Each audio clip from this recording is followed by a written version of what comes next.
Happy birthday to me. Happy birthday to me.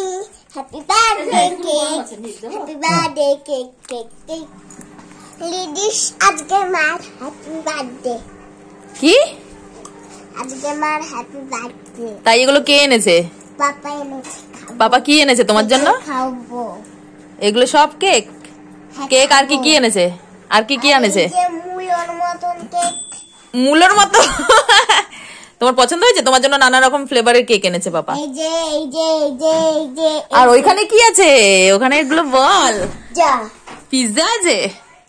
দিনটা ছিল 25শে জানুয়ারি, সেদিন ছিল আমার জন্মদিন। সারাদিন কোনো প্ল্যানিং ছিল না, যেমন নর্মাল ডে থাকে সেরকমভাবেই দিনটা কেটেছিল।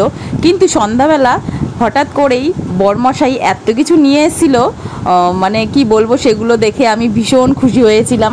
আমরা সবাই মিলে সেগুলো শেয়ার করে খেয়েছিলাম। এগুলো কি? চিকেন স্যান্ডউইচ, সব স্যান্ডউইচ আর ওগুলো কি জানি না, কাটলেট ফাটলেট হবে।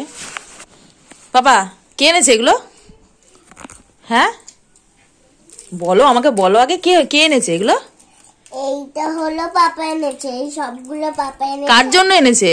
তুমি এখন কেক কাটবে বলে এগুলো আমি খাবো। এগুলো তুমি খাবে? পাপা কার জন্য এনেছে? তোমার জন্য। কেন, আজকে কি? তোমার হ্যাপি বার্থডে। তাই? তা তুমি আমাকে উইশ করো। হ্যাপি বার্থডে মা। আমি দিয়ে ও পাপা হ্যাপি বার্থডে টুপি আনোনি? না, টুপি আনেনি। আমি দিয়ে দাও হ্যাপি বার্থডে বলে। বাবা রে, কি টাই।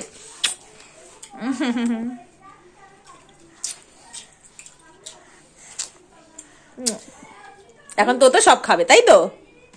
তাই তো? আবার কি করছে ওটা? কেক নিয়ে দেখো আমাকে টেস্ট করাচ্ছে। আমাকে খাইয়ে দিচ্ছে। সব একসাথে খেতে পারবে না, তাই এই তিনটে নিয়ে বসেছে আপাতত, তাই তো বাবা? হ্যাঁ, একটু বেশি করে